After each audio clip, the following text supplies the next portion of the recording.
जय जगन्नाथ। आज हम डीएसजी पॉडकास्ट के छठे अध्याय में आ गए हैं और हमारे साथ है निर्लिप्त जी।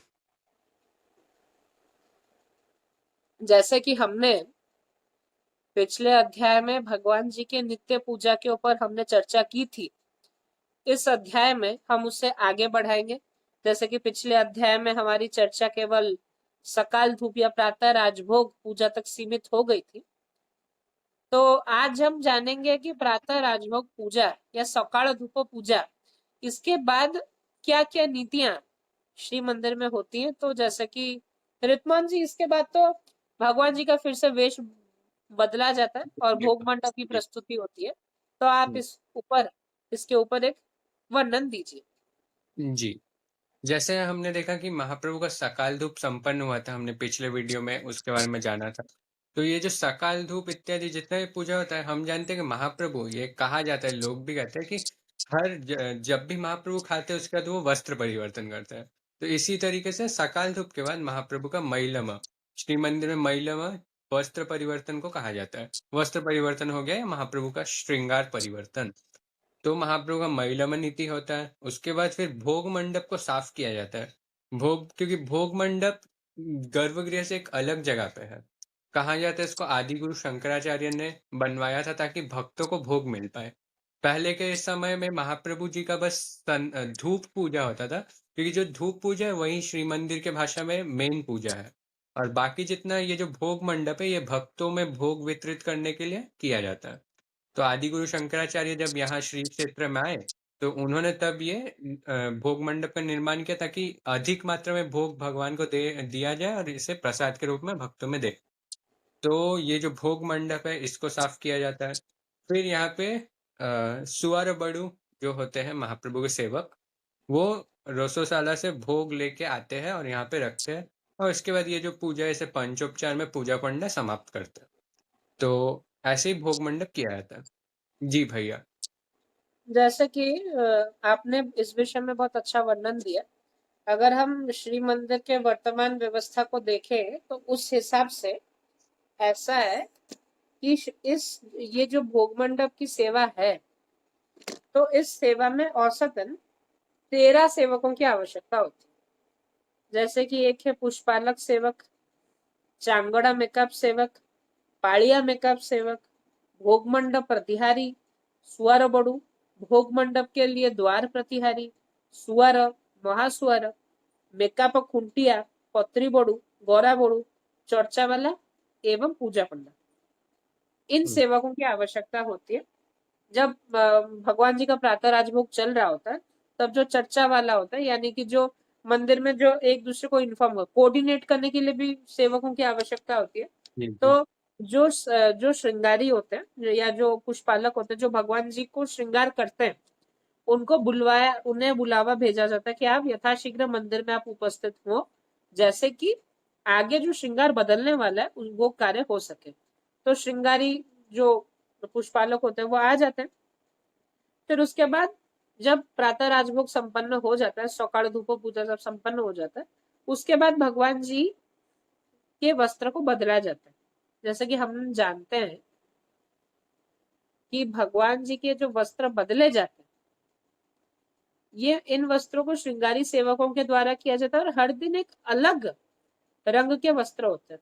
तो जैसे कि और भगवान जी के औसतन जो 3 समय वस्त्र बदले जाते हैं, तो वो 3 उसी दिन के रंगों के हिसाब से ही होते हैं। जैसे कि गुरुवार है तो पीले वस्त्र ही भगवान जी को फिर से लगेंगे। तो ऐसे भगवान जी का जब एक बार श्रृंगार हो जाता है, फिर उसके बाद अंत में भगवान जी के लिए कपूर को भी अर्पण किया जाता है। भगवान जी को कपूर लगाया जाता है। कपूर लगाने के बाद जब भगवान जी का श्रृंगार समाप्त हो जाता है, उसके बाद भोग मंडप की पूजा की प्रस्तुति होती है। इस भोग मंडप पूजा की एक विशेष बात यह है कि ये जो पूजा है, ये भक्तों के लिए होती है। मतलब एक तौर से भगवान जी की जो मूल पूजा है या मुख्य पूजा है, वो सब धूप पूजा है। अब धूप पूजा मुख्य पूजा है, तो ये भोग मंडप पूजा क्यों हो रही है? क्योंकि हर जो राजभोग पूजा में एक सीमित परिमाण का भोग लगता है। तो भोग मंडप पूजा इसलिए होती है कि वो भक्तों को उत्तम परिमाण में या एक अच्छे अमाउंट में भोग दिया जा सके, भक्तों के लिए, भक्तों के हिसाब से डिमांड में भोग दिया जा सके, इसलिए ये पूजा अनुष्ठित होती है। तो इस पूजा के लिए क्या होता है कि उसके बाद क्या होता है कि जब एक बार भोग मंडप पूजा की प्रस्तुति हो जाती है, तो उसके बाद भोग मंडप को साफ किया जाता है। ये काम सुअर बड़ू करते हैं। फिर उसके बाद क्या होता है कि भोग मंडप के निकट दो प्रतिहारी उधर पहरा देते हैं, उस जगह की रक्षा करते हैं। उसके बाद सुअर और महास्वर ये लोग भोग लाते हैं भोग मंडप। और भोग लाने की जो प्रक्रिया बड़ी निष्ठा से होती है कि लोग अपने मुंह को ढक कर, कहीं ना कहीं कपड़े से बांध कर इस भोग को लाते हैं, क्योंकि अगर उनके जबान से अगर थूक गिर जाए या उनके या वो ले या वो गलती से सूंघ ले तो वो भोग अपवित्र हो जाता है। तो इसलिए संपूर्ण निष्ठा के रूप में वो अपने मुंह को पूरा बांध कर भोग को लाते हैं। तो हमारे इसे ओडिया भाषा में कहते हैं बाघ मुहा। वैसे जो कपड़े को जिस शैली में जी। बांधते हैं उसे बाघो मुख या वाघ का मुंह कहा जाता है। ठीक है, शेर के मुंह के रूप में कहा जाता है। तो जब इस अवस्था में भोग को लाया जाता है, उसके बाद फिर पूजा पंडाओं को बुलाया जाता है। ठीक है, पूजा पंडाओं को बुलाने का कार्य जो होता है ये भी चर्चा वाला के द्वारा होता है। और फिर पत्री बड़ू पहले, उससे पहले सारी सामग्री यथा शंख घंटी इत्यादि जो भी पूजा की सामग्री है वो आती है। फिर पूजा पंडाओं को बुलाया जाता है। भोग मंडप का जो द्वार, जो गरुड़ स्तंभ के पीछे जो द्वार होता है वो खुल जाता है, और उसके पीछे भोग मंडप घर होता है, भोग मंडप होता है, उधर ही पूजा पंडा बैठ कर पूजा करते हैं। तो ये सबसे एक आश्चर्य की बात है कि पूजा भगवान जी से या श्री विग्रह से बहुत दूर से हो रही है। जी। अगर श्री विग्रह अगर मंदिर के एक कोने में बैठे तो भोग मंडप पूरे दूसरे कोने में, एक्सट्रीम एंड्स में। तो बीच में मंडप भी आ रहा है, नाट मंडप। हाँ दो, हाँ बीच में एक मंडप भी आया है। सच में हम्म। तो दो मंडप आ रहा है, जगमोहन और नाट मंडप, दो मंडप। जी जी जी जी। तो दो मंडपों के फासले से भगवान जी को भोग लगाया जा रहा है। तो इसलिए क्या किया जाता है कि दर्शन के लिए दो भगवान जी के सामने बैरिकेड, पारंपरिक रूप में जो बैरिकेड लगाया जाता है उसे कहा जाता है भीतर कथा। जो जगमोहन में जो एक लकड़ी लगी हुई है जिसके आगे से कॉल और आता भक्त है। नहीं जा सकते, जी। वो भीतर कथा, वो उसे निकाल दिया जाता है। और वैसे ही नाट्य मंडप पर जो एक लकड़ी लगी रहती है उसे बाहर काठा कहते हैं, उसे भी जी। निकाल दिया जाता है। जैसे कि पूजा पंडा और जगन्नाथ जी के बीच में कुछ व्यवधान, कुछ बाधा ना हो, सीधे जगन्नाथ जी और भोग के आगे, जैसे कि हम जब खाना खाते हैं तो हम्म। हमारे और खाने के सामने कोई और तो होता नहीं है। नहीं। तो इस लॉजिक के नाते भगवान जी और भोग के निकट सामने जो भी है उन सारे सारे ऑब्स्टेकल्स को हटा दिया जाता है। फिर पूजा पंडा पंचोपचार पूजा में इस भोग को समाहित करते हैं। इस भोग की हम्म। कोई ऐसा कुछ क्वांटिटी होती नहीं, क्योंकि भक्त जो भी दैनिक महाप्रसाद के रूप में जो प्राप्त करता है वो भोग मंडप का ही भोग होता है। जैसे कि हम्म। अ, मीठा अन्न हो गया, दाल हो गई, या फिर साग हो गया, या लड्डू हो गए, या खाजा हो गया, ये भी हम्म। भोग मंडप में लगते हैं। तो ये सब जो भोग हम जो महाप्रसाद घर में लेते हैं, तो औसतन ये सारे भोग मंडप घर में ही भगवान जी को प्रसाद लगवाए जाते हैं। तो हम्म। इसकी प्रक्रिया जब पंचोपचार में होती है उस समय भक्तों को छोड़ा नहीं जाता। हम्म। रिकॉर्ड ऑफ राइट्स के हिसाब से अगर हम देखा जाए तो इस भोग की पूजा को दिन के 11 बजे करनी चाहिए। यद्यपि वो नीति के हिसाब से होता है, कभी 11 बजे होता है, कभी 1 बजे भी होता है। तो ये hmm. It depends on the rituals of that day कि उस समय किस समय में चल रही है। जब एक बार पूजा संपन्न हो जाती है उसके बाद भक्तों को पुनः दर्शन के लिए छोड़ा जाता है, और फिर जो भोग लग चुका होता है उन सारे महाप्रसाद सामग्रियों को पुनः आनंद बाजार की ओर लिया जाता है। इसके साथ भोग मंडप की पूजा अनुष्ठित होती है। जी। तो और एक चीज हमने देखा यहाँ पे महाप्रभु का पंचोपचार में पूजा हुआ। तो हमने पिछले बार भी उपचार पूजा क्या होता है इसके विषय में बहुत लंबा चर्चा किया ही था। और एक बार यहाँ पे कह दे कि उपचार पूजा भक्तों के बीच में कई बार ये प्रश्न रहता है कि भगवान को हम ऐसे उपचार इत्यादि से क्यों पूजा करें, इतने नियमों से क्यों पूजा करें। तो कहीं ना कहीं ये सब एक एक तत्वों का भी रिप्रेजेंटेशन करता है, जिसकी वजह से लोग मतलब हम जब पंचोपचार में पूजा करें, जैसे कि एक छोटा सा तत्व है कि पंचोपचार, इसमें जो ये पंच तत्वों का ही सम्वेशन है, गंध पुष्प धूप दीप नैवेद्य। तो हम देखते हैं कि महाप्रभु को हम इन पंचोपचार से कह रहे हैं कि हमारे शरीर का जो उपचार है, हमारे शरीर जिन 5 तत्वों से बना है, कहीं न कहीं हम उन पाँचों तत्वों को यहाँ लाके इन उपचार के रूप में भगवान को दे रहे हैं। तो क हर हिंदू धर्म में किसी भी पूजा का जो मूल तत्व है वो है अपने आप को ही निवेदन करना। तो ये भी हम यहाँ पे देख पा रहे हैं। तो ये भी एक प्रश्न लोगों के बीच में रहता है, तो इसलिए मैंने इसे बीच में बोल दिया। तो अभी हमने देखा कि महाप्रभु का भोग मंडप समाप्त हुआ। इसके आगे फिर महाप्रभु को होता है मध्याह्न धूप। जैसे सकाल धूप हो रहा था वैसे ही मध्याह्न धूप। ये हुआ महाप्रभु का फिर से विशेष एक भोग नीति, जो मेन पूजा में आता है। तो इसमें भी वही जैसे सकाल धूप तो वैसे ही षोडशोपचार होगा। इसे गर्भगृह में किया जाएगा, सिंहासन के ऊपर बैठ के किया जाएगा, इसका जो पूजा है। तो इसका भैया थोड़ा बताएंगे कि इसमें क्या-क्या भोग लगता है?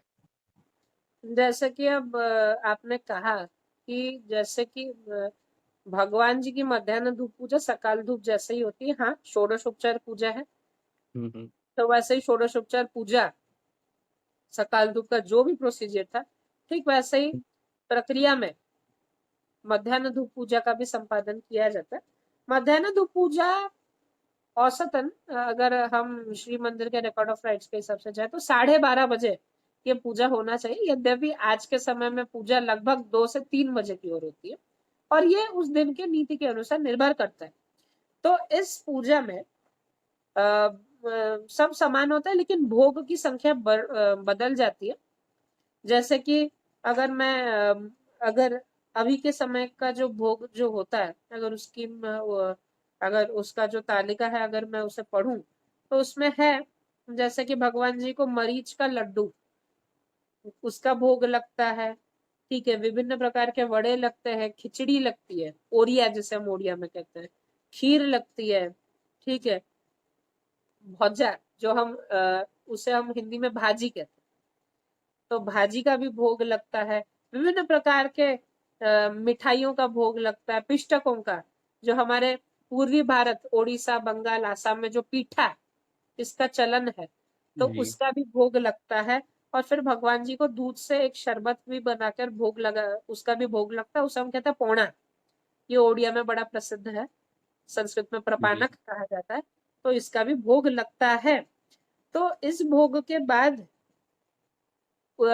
इसी भोग के बाद मध्याह्न धूप के बाद दक्षिण घर में भी स्वतंत्र भोग होता है। दक्षिण घर में जो एक बार भोग लगता है तो ये मध्याह्न धूप के बाद ही इसका भोग लगता है। तो इसी के साथ ही मध्याह्न धूप पूजा समाप्त होती है। और इसमें तो कुछ अब ज्यादा बताने लायक तो अब कुछ है नहीं। लेकिन हम लोग यहाँ देख रहे हैं कि महाप्रभु कितने मतलब महाप्रभु को रसिकिया ठाकुर बोलते हैं। तो महाप्रभु के पास कितना मतलब कितना कुछ उनके भोग में लग रहा है। इतना वैरायटी शायद से किसी भी जगह पे हमें देखने नहीं मिलता। और एक-एक धूप पूजा में भोग का क्वांटिटी और आइटम्स बदल जाते हैं एकदम ही। तो ये तो मध्याह्न धूप हुआ ही। तो इसके बाद होता था, आज के समय पे हो नहीं पा रहा, कभी-कभार ये किया जाता है, कुछ विशेष उत्सवों के समय, वो है मध्याह्न पहुड़ो। मतलब महाप्रभु का मध्याह्न के समय शयन। तो ये भी नीति कहीं न कहीं बड़ श्रृंगार जो रात्रि में होता है उसकी तरह होता है, लेकिन इसमें जो श्रृंगार है बड़ श्रृंगार जैसे होने पे भी इसमें पुष्पालंकार इस्तेमाल नहीं किया जाता उतना, कम होता है। तो इस नीति के बारे में तो ज़्यादा विस्तृत चर्चा हम करेंगे नहीं, लेकिन इस पे भैया अगर आप थोड़ा-सा प्रकाश डालें कि इसमें क्या-क्या इस्तेमाल होता है? हाँ, श्री मंदिर की शायद से ये एक ही दैनिक नीति है जो हुँ, आज हुँ, के समय में अब होती ही नहीं है। अब ऐसे दो नीतियां हैं, उस विषय में तो हम आगे के अध्याय में भी चर्चा करेंगे।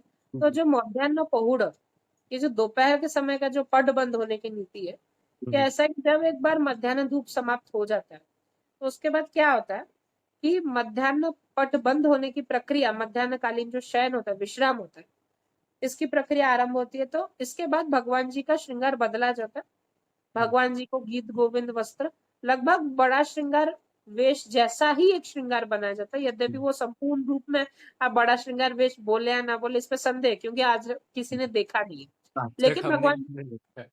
जी, देखा जी। ही, तो गीत गोविंद वस्त्र पहनाया जाता है। फिर उसके बाद माधवाली, ये जो हुँ, वस्त्र है सफेद रंग का वस्त्र है, वो भी भगवान जी को पहनाया जाता है।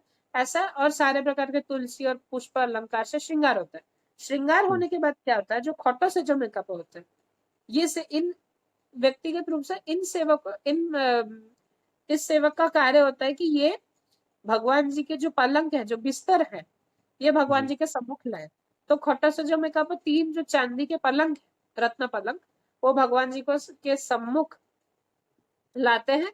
सम्मुख लाने के बाद क्या होता है कि उसके बाद जो भीतर काठों के निकट का जो स्थान है, जगमोहन का स्थान, उसे संपूर्ण रूप से धोया जाता है। ठीक है। हम्म, भगवान जी के श्रृंगार बदलने के बाद भगवान जी के निकट बिस्तर लाया जाता है।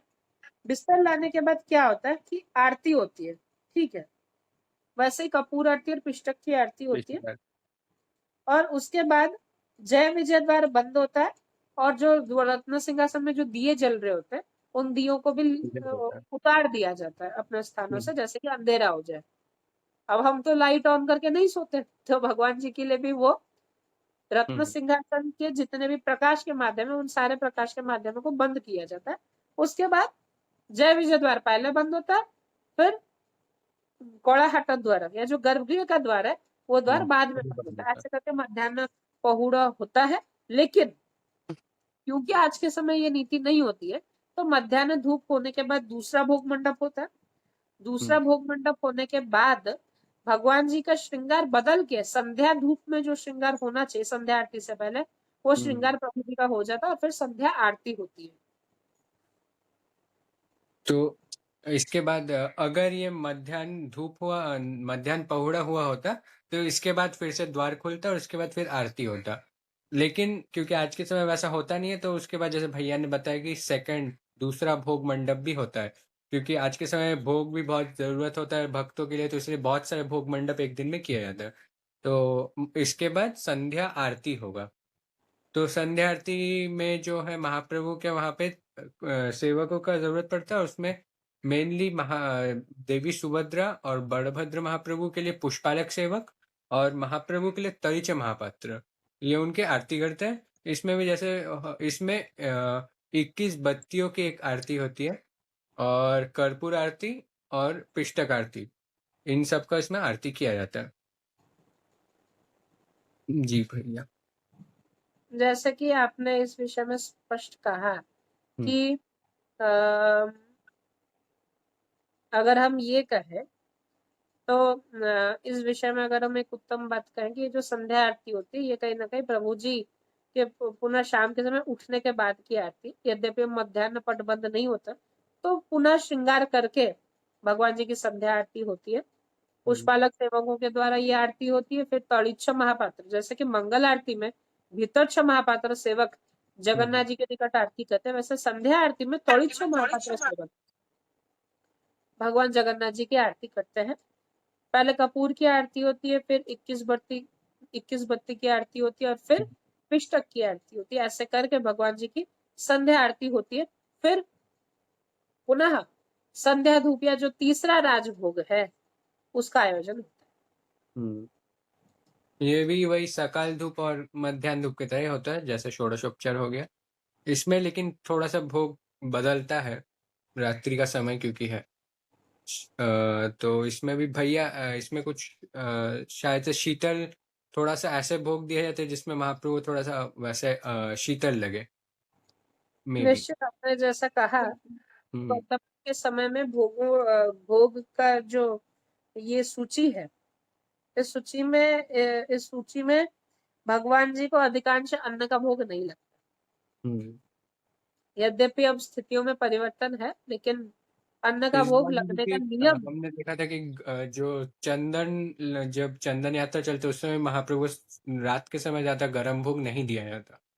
तो निश्चित। ये चीज आता है, लेकिन आज के समय में कहीं कहीं पे हम देखते हैं परिस्थिति बदल रहा है समय के साथ साथ। हाँ, अब निश्चित, अब वही बात है कि रीति नीति परंपरा जो होती है वो बदल रही है। तो वर्तमान के समय भगवान जी को अधिकांश मिठाई या हल्के फुल्के भोग दिए जाते हैं। यद्यपि वो मतलब सुबह या दोपहर जैसा हैवी नहीं होता, लेकिन उससे थोड़ा हम्म, हल्का होता है। और यही अंतिम, हमारे सनातन धर्म में भी अगर आदर्श आहार के ऊपर अगर चर्चा की जाए,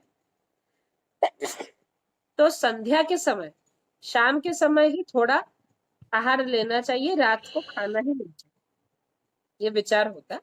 तो रात के समय कम खाया जाना चाहिए। तो उसी हिसाब से वर्तमान के समय भगवान जी को जैसे कि विभिन्न प्रकार के जैसे कि मालपुआ का भोग लगता है, जैसे कि हम ओडिया में ओमालू कहते हैं, मंदिर में उसे हम्म, ओमालू कहते हैं, जो हम्म, मालपुआ उसका भोग लगता है। फिर विभिन्न प्रकार के पीठा का भोग लगता है। और हमारे ओडिशा का जो प्रसिद्ध है, यद्यपि अभी ये मध्याह्न धूप में भी लग रहा है, संध्या धूप में भी लगता है, ये है पखाड़। हमारे हम्म ओडिशा का जो मुख्य जो खाने की ये जो डिश है, बहुत प्रसिद्ध हो गई है। तो पखाड़ा का भी भोग भगवान जी को संध्या समय में लगता है। दही पखाड़ा का भोग लगता है। हम्म इत्यादि विभिन्न द्रव्यों का भोग लगने के बाद, विभिन्न पिष्टकों का भोग लगने के बाद पुनः आरती होती है। हाँ, आरती में एक चीज होती है कि जैसे कि हर धूप आरती, जैसे कि कपूर की आरती होती है, 21 बत्ती कहते हैं, और पिष्टक आरती होती है, उसके हम्म बाद और 2 बार अधिक आरती होती है। तो ये जो 2 बार अधिक आरती है, इस आरती को इसलिए जयमंगल आरती कहा जाता है। हम्म तो ये जो जयमंगल आरती होने के बाद ही आगामी नीति अनुष्ठित होती हम्म इसके आगे फिर मध्याह्न धूप संपन्न होने के बाद अगर देखा जाए तो महाप्रभु का दैनंदिन नीति अब खत्म होने ही वाला है। अब थोड़ा सा ही और बाकी है, क्योंकि इसमें हम देखेंगे कि अब महाप्रभु ने अपना संध्या का भोजन कर लिया है। अब इसके बाद जैसे भैया ने भी बोला कि हिंदू धर्म में भी हम देखते हैं कि आदर्श जो ये खाने का जो बात आता है कि कब कैसे खाना चाहिए, तो उसके बारे में भी और हम देखेंगे कि इस पे आयुर्वेद में भी कहा गया है सुबह के समय थोड़ा कम, फिर दोपहर के समय थोड़ा अधिक खाना चाहिए, और शाम के समय में थोड़ा सा खा के फिर रात्रि में अगर मन हो तो थोड़ा सा भोजन करना चाहिए, बिल्कुल जो एकदम शीतल भोजन हो। तो हम देखेंगे अब महाप्रभु का संध्या धूप संपन्न होगा। तो अब इसके आगे महाप्रभु का फिर से वस्त्र परिवर्तन होगा, तो महाप्रभु का जो उस समय श्रृंगार था वो उतार दिया जाएगा, और वो गीत गोविंद खंडवा जो वो पहनते ही है हमेशा, तो उसमें वो रहेंगे, और उनका चंदन लागी नीति होगा। और महाप्रभु का ये जो चंदन लागी नीति है भक्तों को भी बहुत पसंद होता है, हर कोई इसको देखने का प्रयास करता है। आजकल यद्यपि बहुत रात्रि हो जाता है ये नीति होते होते। तो ये जो चंदन लागी नीति है इसमें महाप्रभु के श्रीअंग में चंदन लगाया जाता है, इसमें कर्पूर, कस्तूरी इत्यादि चूहा ये सब मिक्स होता है, और ये महाप्रभु के श्रीअंग में लगाया जाता है। और ये चंदन लागी करने के पीछे कहीं ना कहीं अगर देखा जाए तो एक और वजह होता है कि उनके श्रीअंग की रक्षा के लिए, क्योंकि ये जो चंदन है ये बहुत सारे जो जीवाणु इत्यादि को दूर रखता है शरीर से, और इसमें कर्पूर भी मिश्रित रहता है। तो ये महाप्रभु को लगाया जाता है, और गर्मी के समय पे थोड़ा ज्यादा अधिक मात्रा में से लगाया जाता है जी। है। जैसे कि अब आपने कहा कि अगर हम देखें तो संध्या धूप के बाद पहले एक समय था कि जब साहाण मेला या जब हम्म गर्भगृह में भी होने की बात होती थी। अब ये परंपरा है नहीं। हम्म तो उसके बाद भगवान जी के वस्त्र बदल के गीत गोविंद वस्त्र प्रभु जी पहनते हैं। गीत गोविंद वस्त्र पहनने के बाद पुष्पालक सेवक जो भगवान जी को वस्त्र परिवर्तित करते हैं वही चंदन लगाते हैं। जी। तो चंदन में कपूर, केसर और कस्तूरी इत्यादि ये सब मिलाया जाता है। इस चंदन को प्रस्तुत करते हैं घोटुआरी। इन घोटुआरी सेवकों का ही कार्य होता है कि वो चंदन को घिस के चंदन बनाते हैं भगवान जी। जी के लिए। जब चंदन बन जाता है उसके बाद वो घोटुआरी घर, श्री मंदिर में एक जगह है जिधर चंदन बनाया जाता है, उस जगह का नाम है घोटुआरी घर, जिधर घोटुआरी लोग चंदन बनाते हैं। तो जब चंदन बन जाता है उसके बाद क्या होता है कि कुंटिया, जब भगवान जी के वस्त्र परिवर्तित होते हैं तो उसके बाद अ, पाड़िया मेकअप, ये जो सेवक होते हैं ये रत्न सिंहासन के निकट चंदन लेके खड़े रहते हैं। फिर पाड़िया पौड़ियारी जो होते हैं ये इन मेकअप के साथ गर्भगृह तक आते हैं, क्योंकि चंदन को अब अंदर लाना है चंदन लगाने हेतु। उसके बाद फिर क्या होता है कि जो पुष्पालक होते हैं वो पहले हाथ धोते, हस्त प्रक्षालन करते संस्कार के निमित्त, सफाई के लिए। फिर उसके बाद पाड़िया मेकअप, ये जो 3 बड़े चांदी के बर्तन जिसे कि पिंगण कहा जाता है, पिंगण ओडिया में, तो इन हम्म 3 चांदी के बर्तनों में जो चंदन होता है जिसमें कि कपूर एवं कस्तूरी मिश्रित होती है, उस चंदन को पूजा पंडा, नहीं, पुष्पालक सेवक हमारे महाप्रभु जी को लगाते हैं। पुष्पालक सेवक महाप्रभु जी को लगाते वक्त जो खुंटिया होते हैं वो भगवान जी को मणिमा ऐसा संबोधन करते हैं। और हम्म इसी समय हड़प्पा नायक जो सेवक होता है वो भगवान जी को बीड़िया मोड़ोही या पान का भी भोग लगाया जाता है। फिर उसके बाद भगवान जी को पुनः श्रृंगार किया जाता है, बड़ा श्रृंगार वेश में भगवान जी सुसज्जित होते हैं। जी। तो यही देख रहे हैं कि महाप्रभु रात्रि काल में चंदन लगाते हैं और उसके आगे उनका बड़ा श्रृंगार होता है। तो ये महाप्रभु की शीतलता के निमित्त भी किया जाता है ताकि रात्रि में वो शयन करने वाले हैं उस तरह चंदन लगा रहे। और वैसे में भी गीत गोविंद में भी जो एक गीत आता है जो है चंदन चर्चित नील कलेवर, तो ये महाप्रभु को ही कहीं ना कहीं रिप्रेजेंट करता है। तो महाप्रभु का ये चंदन लगी हुआ बड़ श्रृंगार होगा। बड़ श्रृंगार देखा जाए तो दिन का सबसे सुंदर वेश होता है, इसको हर कोई देखने आता है। इसमें महाप्रभु को बहुत सुंदर सुंदर पुष्प अलंकार से सजाया जाता है। इस समय उनके कर पल्लव बनाया जाता है जिससे लगता है उनके जैसे कि 5 उँगलियाँ, जैसे कि महाप्रभु का तो विग्रह में हमें कोई उनका हाथ देखने नहीं मिलता। लेकिन इस समय ये जो कर पल्लव बनाते हैं तो इससे उनके हाथ आ जाते हैं और सुंदर सुसज्जित किया जाता है उनको। तो इसके बारे में भी बहुत थोड़ा विस्तृत चीज़ है ये, इसके ऊपर भैया बताएँगे कि कैसे महाप्रभु शयन करते हैं। जैसे कि अब भगवान जी अब रात्र श्रृंगार उनका हो रहा है, बड़ा श्रृंगार कहा जाता है। तो ये जो बड़ा श्रृंगार, जिसे हम ओडिया में बड़ो सिंगार कहते हैं, तो भगवान जी का जब ये श्रृंगार होता है तो पुष्प से भगवान जी के लिए कुंडल बनाया जाता है, मस्तक पर एक चंद्रिका होती है। हुँ, तो ये सब जो होता है, ये पुष्प अलंकार बनाया जाता है। आज के समय में बहुत से पुष्प अलंकार श्री मंदिर में बहुत मतलब वृद्ध महिला या विधवा महिलाएं जो होती है उनके द्वारा बनाया जाता है। लेकिन दो मठों की सेवा होती है, जैसे कि श्री रामदास मठ, ये भगवान जी के करपल्लव जो हाथों में जो अलंकार लगता है पुष्प का, हुँ, हुँ, और एवं एमआर मठ जो है वो चंद्रिका, पुष्पों की चंद्रिका बनवाता है। तो ये जब अ, तो जब भगवान जी श्रृंगार में हो रहे थे, दिन का सबसे सुंदर श्रृंगार है, पुष्पों से संपूर्ण रूप से ढके होते हैं। हुँ, तो ये कहीं ना कहीं ये एक अजीब बात है कि औसतन जब एक मानव या एक जीव जब सोने की प्रस्तुति में होता है तो वो जितना हल्का पहने, लेकिन हाँ, भगवान जी सबसे ज्यादा सुसज्जित होके उनके शयन के लिए जाते हैं। तो ये मानव देह में भी देवताओं की लीला भगवान जी कैसे दिखाते हैं, इसका एक परिचायक है। इस श्रृंगार को भी और निश्चित रूप से जो पुष्पालक सेवक है वही भगवान जी को इस श्रृंगार में सुसज्जित करते हैं, और पुनः कपूर लगाने के बाद श्रृंगार को संपन्न किया जाता है। उसके बाद भगवान जी का आखिरी भोग होता है जिसे बड़ा श्रृंगार भोग के नाम से जाना जाता है। हुँ। तो ये बड़ श्रृंगार भोग भी महाप्रभु का जो, लेकिन जितना अभी तक धूप पूजा था इसमें हम देख रहे थे रत्न सिंहासन के ऊपर पूजा पंडा बैठते हैं और इसमें एक जहाँ पे भोग रखा जाता है वहां पे भी एक ऐसे एक मंडल का निर्माण होता है। उसे ओडिया में क्या बोलते हैं वो भैया ज्यादा अच्छे से बोल पाएंगे। तो एक ऐसा मंडल होता है उसके ऊपर भोग को रखा जाता है। फिर ये जो पूजा ये रत्न सिंहासन के नीचे गर्भगृह का जो जमीन है उसके ऊपर किया जाता है। जिसको कहीं कहीं पे ओडिया जो मंदिर के भाषा में उसको पोखरी भी बोलते हैं वो सामने की जगह को। तो वहां पे ये पूजा संपन्न होता है। इसमें इसका भी षोडशोपचार पूजा होता है। जी। पंचोपचार पूजा होते हैं। अच्छा हाँ। तो जी इसका पंचोपचार पूजा होता है। इसमें फिर यही है। इसके आगे फिर महाप्रभु को शयन की तैयारी की जाती है। उसमें फिर पलंग आएगा और महाप्रभु सेवा होगा। वो भी भैया बताएंगे कि कौन कौन से सेवक ये सब कार्य करते हैं।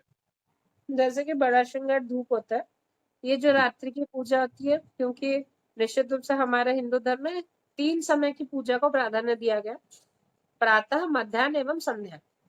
रात्रि की वो सूर्य के 3 गति के हिसाब से 3 प्रकार की पूजा। तो इसलिए और हमारे वैदिक भी समय पे इस समय पे संध्या वंदन किया जाता था। गायत्री का हाँ, जाप इत्यादि। जी। तो ये संध्या वंदन भी होता था। तो रात्रि में कोई विशेष पूजा अनुष्ठान की विधि नहीं होती। यद्यपि आज के मंदिरों में सिर्फ पूजा होती है तो वो लघु आकार में होती है, वो राजभोग या मूल भोग के रूप में, मूल पूजा के रूप में नहीं होती।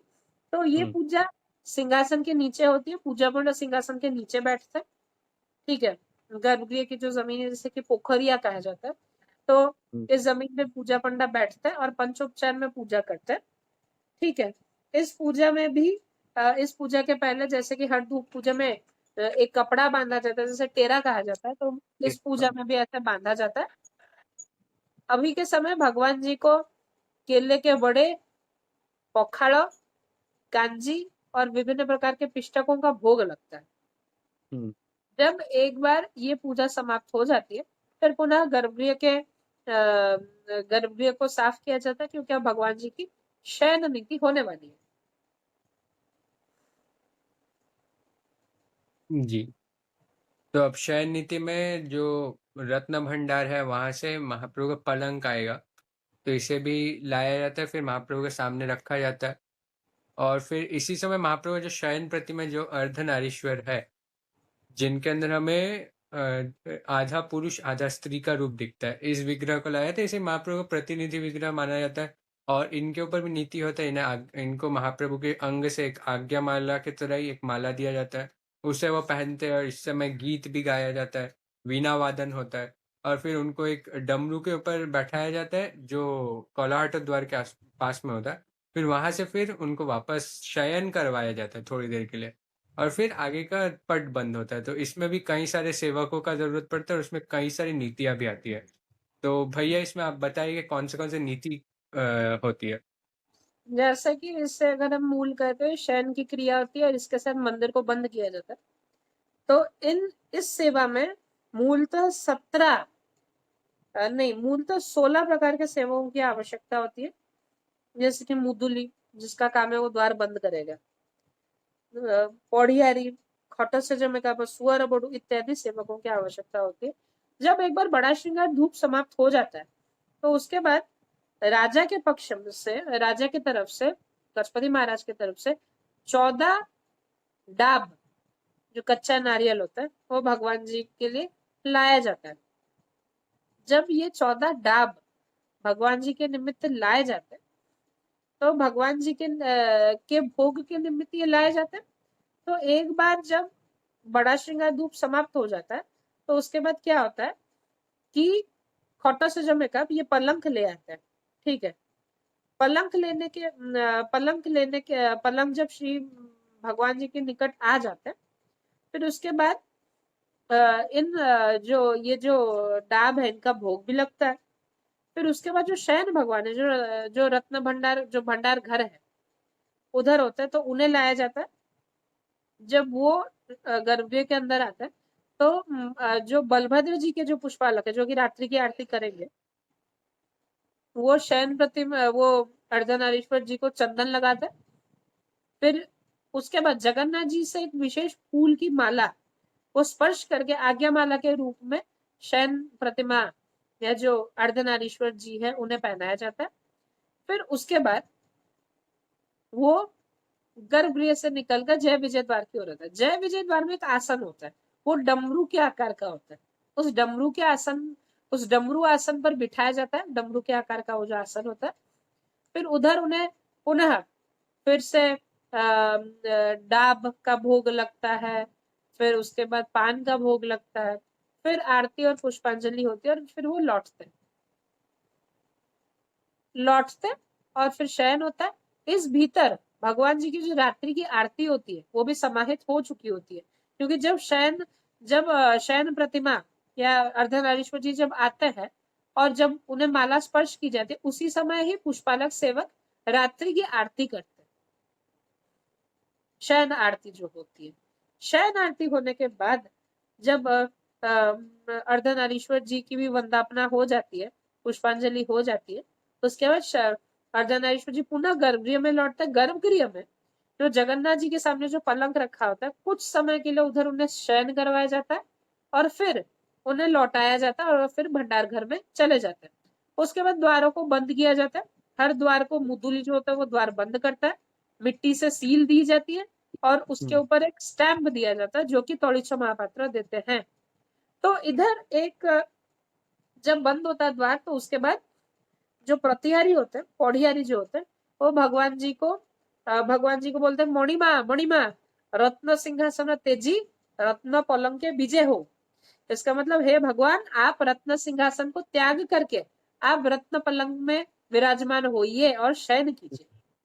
तो इससे एक चीज पता चलती है कि अब ये ठीक है, सामान्य मंदिर की परंपरा के अनुसार कि ये शयन क्रिया, लेकिन इसमें ये अर्धनारीश्वर भगवान जी की क्या भूमिका है। तो ये यही बात है कि नीलाद्रि महोदय में भी एक चीज है कि यद्यपि ये 7 रूपों में, हमारे भगवान जी 7 रूपों में, बलभद्र जी, सुभद्रा जी, जगन्नाथ जी, सुदर्शन जी, श्रीदेवी, भूदेवी एवं माधव, इनके रूप में 7 रूपों में रत्न सिंहासन में विराजमान है, लेकिन वस्तु तो ये है एक। तो रात्रि के समय ये सब एक स्वरूप हो जाते हैं। तो नीलाद्रि महोदय में प्रार्थना भी होती है कि आप एक स्वरूप होकर शयन करें, आप सब एक एक रूप होकर आप शयन करें। तो उस जब ये 7 प्रतिमाएं या 7 स्वरूप जब एक होते हैं, तो उसके प्रतिनिधि के रूप में अर्धनारीश्वर आते हैं, इसलिए उनकी आरती होती है रात्रि को, कि जी, वो जी। प्रतीक है कि वो एक हो गए। तो इसका एक रिप्रेजेंटेशन इस रूप में होता है। और जब वो लौटते हैं फिर पट बंद हो जाता है। वैसे ही जब सुबह भगवान जी को उठाया जाता है, फिर यही बोला जाता है कि भगवान, आप जो रात आपने पिछली रात को जब आप एक रूप हो गए थे, आप पुनः 7 रूपों में बटकर आप पुनः 7 स्वरूप में रत्न पलंग को त्याग करके रत्न सिंहासन में विराजमान होइए। तो एक सुंदर प्रकटीकरण है कि यद्यपि ये 7 स्वरूपों में रत्न सिंहासन में विद्यमान है, लेकिन ये है एक। तो ये एक अपने आप में एक बड़ी बात। तो यही देख रहे हैं कि महाप्रभु 7 विग्रहों के रूप में होके भी रात्रि काल में एक बनते और सुबह को फिर से 7 में आ जाते हैं। तो ये कहीं न कहीं उनका परब्रह्म स्वरूप होने का एक और प्रतिनिधित्व करता है ये चीज़, कि महाप्रभु कैसे अपने आप को बस सप्तधा क्या सारे देवी-देवता महाप्रभु से ही आए हैं। इसलिए उनको उनका जो ये स्वरूप है वो परब्रह्म स्वरूप है। इसके ऊपर भी हमने पिछले कई सारे पॉडकास्ट में बोला है। तो हम देख रहे हैं आज हमने महाप्रभु के सारे नीतियों के बारे में चर्चा कर ही लिया। तो इसी के साथ आज हम इस अध्याय के अंत में आ ही गए हैं। तो इसमें हमने जान लिया कि महाप्रभु की क्या-क्या नीति होती है। आगे भी हम इसे और जो इसके आगे और चर्चा करने का कोशिश करेंगे। आप भी हमें कह सकते हैं कि कौन से चीज़ों पे हम चर्चा करें? तो जी भैया। निश्चित रूप से अब बहुत लंबे अंतराल के बाद हमारे पॉडकास्ट पर हम कोशिश करेंगे इसे और रेगुलर बनाने के लिए। आप भी हमें सलाह दे सकते हैं, दर्शकों से निवेदन है कि आप भी हमें सलाह दे सकते हैं कि हम और कौन से विषयों पर चर्चा करें। तो मुझे लगता है कि इसी के साथ आज हमारे इस पॉडकास्ट का अंत हो रहा है। आप हमारे साथ जुड़े इसलिए आपको बहुत बहुत धन्यवाद।